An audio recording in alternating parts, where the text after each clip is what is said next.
Ada mitos sangat terkenal tentang harapan, namanya kotak Pandora.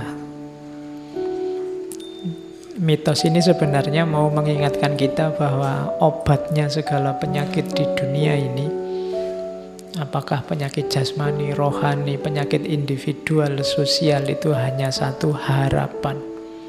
Selama masih ada harapan,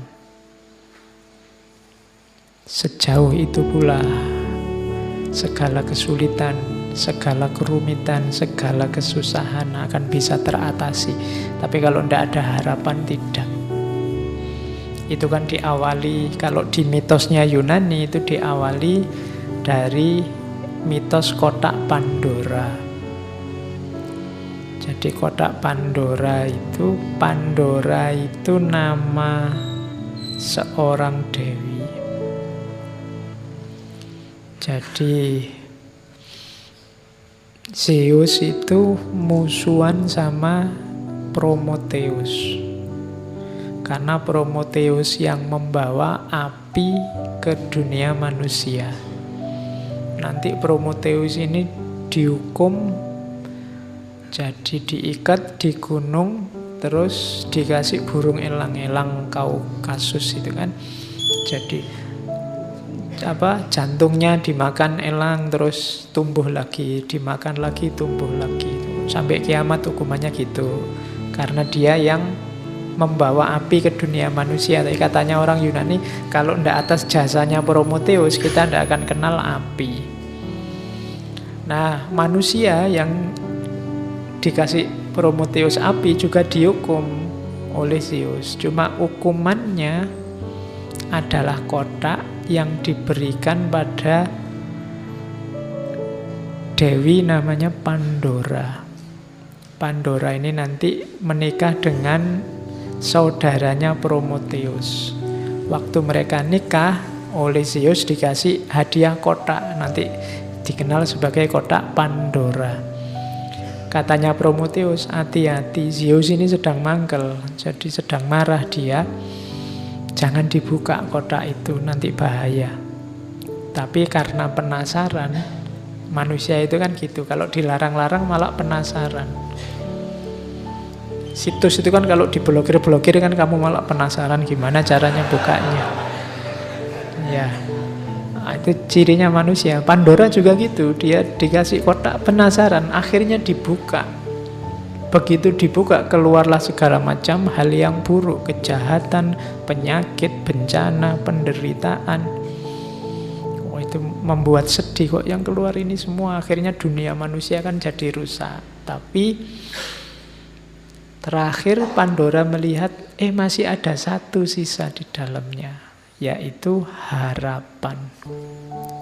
Nah, itu indahnya gaya bercerita mitos untuk menunjukkan bahwa apapun kesulitanmu, apapun kerumitan hidupmu, jangan khawatir asal kamu masih punya harapan. Kuncinya ada dalam harapan. Oke, kita mulai berteori sedikit-sedikit.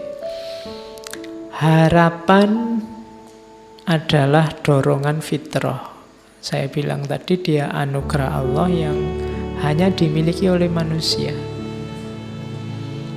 Binatang tidak punya harapan, tumbuhan tidak punya harapan.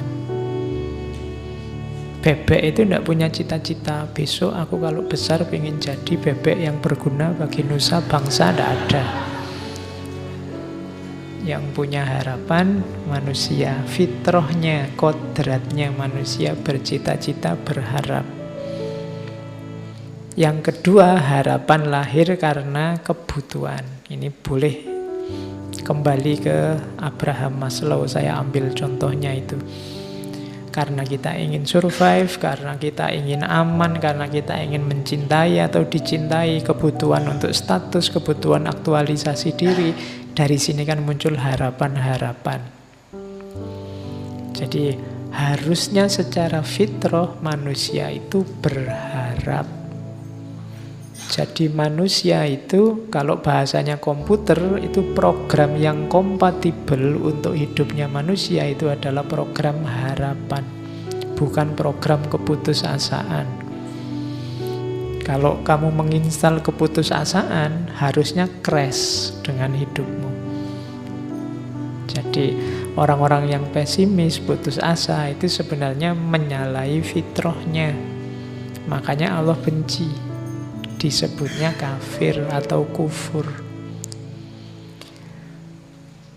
Terus selain itu, harapan juga di teori yang lain disebutkan lahir oleh situasi hidupmu, termasuk dari masyarakat. Jangan dikira harapan-harapanmu itu hasil pikiran dan pilihanmu sendiri. Secara tidak sadar sebenarnya masyarakat sekelilingmu, mulai orang tua, guru, teman, tetangga, ikut menentukan harapan-harapan hidupmu. Jadi ada programming dari masyarakat sekitarmu. Maka jangan gaya, jangan merasa bahwa saya ini bebas loh Pak, cita-citaku, keputusanku sendiri, enggak. Di situ ada ilustrasinya, biasanya anaknya pedagang itu ya mentalnya dagang dan cepet. Kalau disuruh berharap untuk dagang, anaknya guru juga begitu, anaknya pemikir juga begitu, biasanya. Jadi cita-cita, harapan itu mix antara fitrah individu, kebutuhan masing-masing orang, plus programming dari masyarakatnya. Jadi teori ini mau bilang bahwa setiap orang harus sadar sebenarnya kebebasan mutlak untuk manusia itu tidak ada. Kamu yang merasa bebas sebenarnya tidak bebas juga. Masyarakatmu pasti mempengaruhi ekspektasi dan harapanmu, bukan keinginanmu sendiri. Ketidaksadaran ini nanti sering membuat orang jadi patah hati, stres, depresi, konflik. Jadi harapan itu darimu dipengaruhi oleh masyarakat, didorong oleh kebutuhan.